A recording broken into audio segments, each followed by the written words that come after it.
안녕하세요. 2022년 11월 24일 오늘의 양식입니다. 말씀으로 시작하는 하루 행복하죠?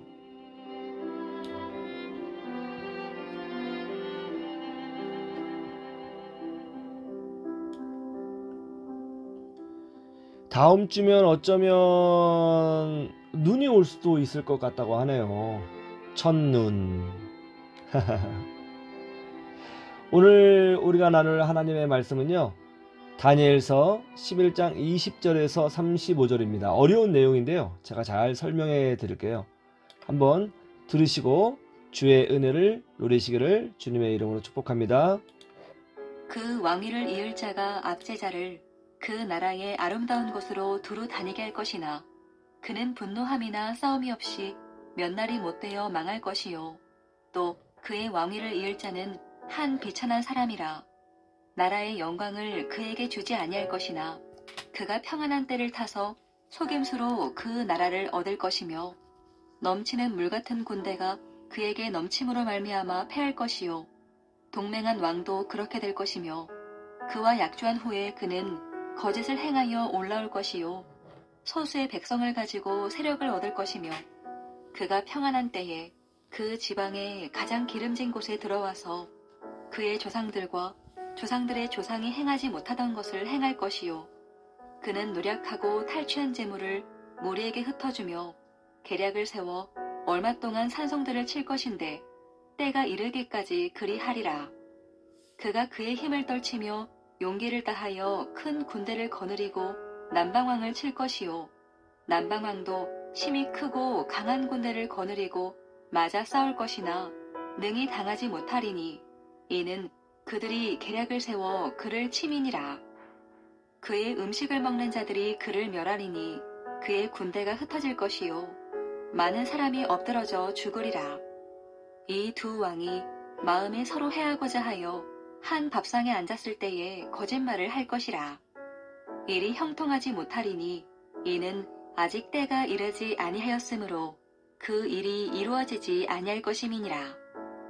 북방왕은 많은 재물을 가지고 본국으로 돌아가리니 그는 마음으로 거룩한 언약을 거스르며 자기 마음대로 행하고 본토로 돌아갈 것이며 작정된 기한에 그가 다시 나와서 남방에 이를 것이나 이번이 그 전번만 못하리니 이는 기띔의 배들이 이르러 그를 칠 것임이라. 그가 낙심하고 돌아가면서 맺은 거룩한 언약에 분노하였고 자기 땅에 돌아가서는 맺은 거룩한 언약을 배반하는 자들을 살필 것이며 군대는 그의 편에 서서 성소 곧 견고한 곳을 더럽히며 매일 드리는 제사를 폐하며 멸망하게 하는 가증한 것을 세울 것이며 그가 또 언약을 배반하고 악행하는 자를 속임수로 타락시킬 것이나 오직 자기의 하나님을 아는 백성은 강하여 용맹을 떨치리라. 백성 중에 지혜로운 자들이 많은 사람을 가르칠 것이나 그들이 칼날과 불꽃과 사로잡힘과 약탈을 당하여 여러 날 동안 몰락하리라. 그들이 몰락할 때에 도움을 조금 얻을 것이나 많은 사람들이 속임수로 그들과 결합할 것이며 또 그들 중 지혜로운 자 몇 사람이 몰락하여 무리 중에서 연단을 받아 정결하게 되며 희게 되어 마지막 때까지 이르게 하리니 이는 아직 정한 기한이 남았음이라. 다니엘서의 주된 관심사는 고난받는 이스라엘의 백성입니다. 구약 성경의 제일 마지막이 뭐죠? 말라기서이죠. 그리고 신약 성경의 처음이 뭡니까? 마태복음이죠. 구약의 말라기서와 신약의 마태복음 사이의 기간이 약 400년입니다. 이 400년간의 이스라엘의 역사가 성경에 기록되어 있지 않아요. 왜 기록되어 있지 않을까요? 선지자가 없었기 때문입니다. 그래서 말라기와 마태복음 사이를 영적 암흑기라고 불러요. 또 이 400년을 다른 말로 신구약 중간기라고 부릅니다. 그런데 이때 이 중간기 사이에 엄청난 일들이 많이 일어나요. 바벨론이 멸망하죠. 그러자 메데 페르시아, 성경에는 메데 바사라고 되어 있는데 메데 페르시아가 세계를 지배하는 패권국이 됩니다. 그런 후에 알렉산더가 그리스를 하나로 통합하고 큰 제국으로 성장합니다. 알렉산더 대왕이 페르시아 제국을 치고 세계를 지배하는 패권국이 됩니다. 그런데 알렉산더가 나이 30세에 젊은 나이에 요절해요. 자식이 없이 죽었습니다. 그러자 알렉산더 밑에 있던 장수들이 서로 나라를 먹겠다고 전쟁을 벌였어요. 그러다가 결국 4개의 나라로 쪼개집니다. 이때 이스라엘 북쪽을 셀류코스 장군이 왕이 되어 셀류코스 왕조가 되고, 이스라엘 남쪽 지역인 이집트를 프톨레미 장군이 왕이 되어 프톨레미 왕조를 세우게 돼요. 그런데 문제는 이스라엘 북쪽의 셀류코스 왕조와 남쪽의 프톨레미 왕조입니다. 이 둘이 서로 가나안 땅을 먹으려고 아주 심하게 전쟁을 했던 거예요. 그런 과정에서 가나안 땅에 살고 있는 이스라엘 백성이 아주 죽을 고난을 당합니다. 서로 이스라엘을 먹겠다고 군대를 보내니까 이스라엘 땅이 전쟁터가 된 거예요. 그리고 이스라엘 사람들은 남쪽 왕국에 속했다가 북쪽 왕국에 속했다가 그렇게 된 것이죠. 그러다가 결국은 북쪽, 즉 시리아를 다스리던 셀류코스 왕조가 이스라엘을 먹게 돼요. 그런데 이 셀류코스 왕조가 그 질이 아주 안 좋은 집안이에요. 아주 못된 집안입니다. 악질적인 사람들이에요. 이 사람들이 이스라엘 사람들을 또 악질적으로 대합니다. 셀류코스 4세인 필로파토로라고 하는 왕은 이스라엘을 완전히 수탈했어요. 이 인간이 20절에 예언된 압제자입니다. 이 인간은 특히 예루살렘 성전의 재물을 다 몰수하려고 했습니다. 그런데 그 돈 때문에 나중에 하나님의 심판을 받아 암살당하죠. 그러자 그의 동생인 안티오쿠스 4세 에피파네스가 왕이 됩니다. 이 인간이 21절에 나온 비천한 자가 왕이 된 그런 사람이에요. 성경에서는 이 사람을 비천하다고 말합니다. 왜 비천하냐? 돈이 없어서가 아니라 그의 인격이 비천하고 천박해서 비천하다고 한 거예요. 인격이 중요해요. 암튼 이 인간은 남방 세력인 프톨레미 왕조와 미친 듯이 전쟁을 합니다. 그 과정에서 아주 악한 모략을 많이 써요. 모략을. 그러다가 결국 이겨요. 그런데 이 인간은 완전히 그리스 로마 신화에 빠진 인간이었습니다. 그래서 전쟁에서 이기고 왕이 되자 자기 나라의 모든 사람이 제우스 신을 섬기도록 강요하게 됩니다. 그런데 문제는 이것을 이스라엘 사람에게도 강요한 거예요. 여러분, 이스라엘 사람들이 어떤 사람이에요? 여호와 하나님만 목숨 걸고 섬기는 민족 아닙니까? 안티오쿠스 에피파네스가 너희들 제우스 신을 섬겨라 하면 이스라엘 민족이 예 하고 섬겨요? 오히려 반발하죠. 그렇지 않습니까?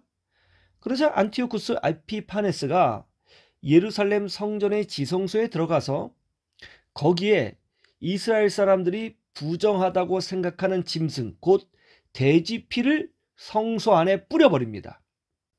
그리고 언약궤가 있어야 하는 그 자리에 돼지 머리를 올려버려요.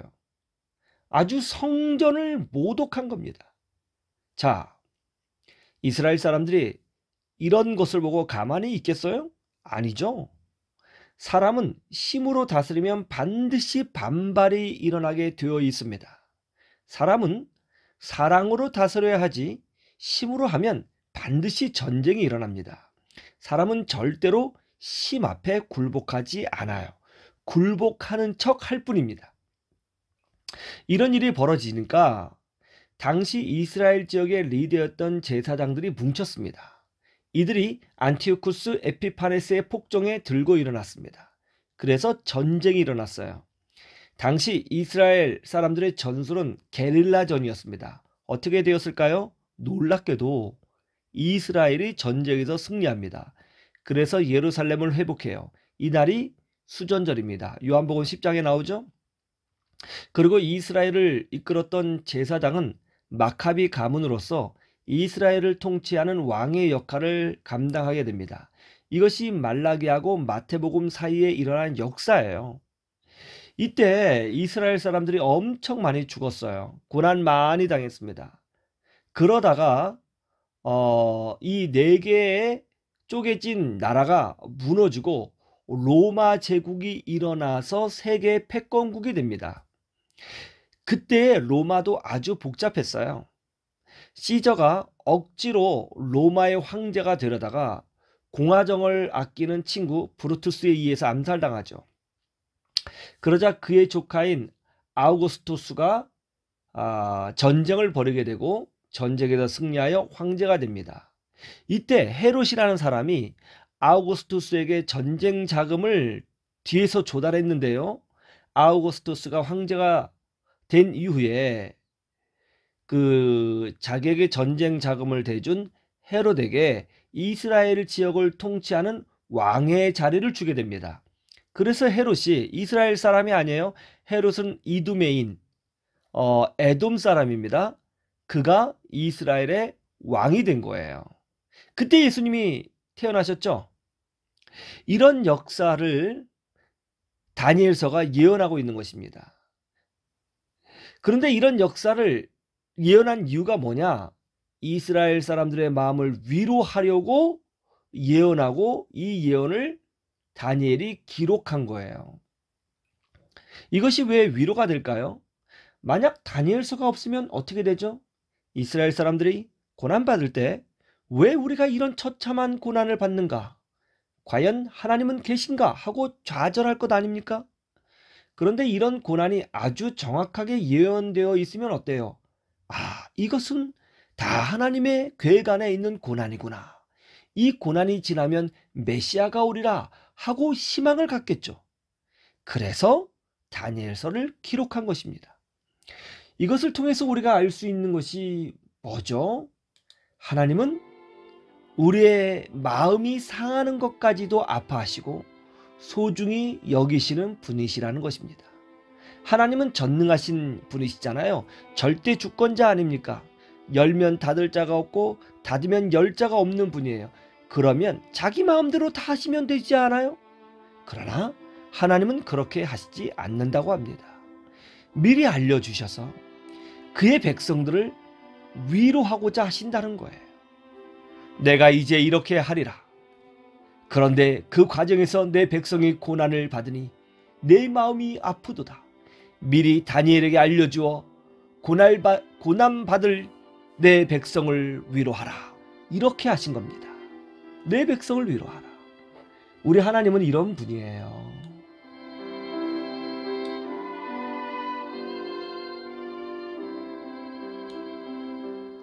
저는 여러분들이 하나님을 더 많이 사랑했으면 좋겠습니다.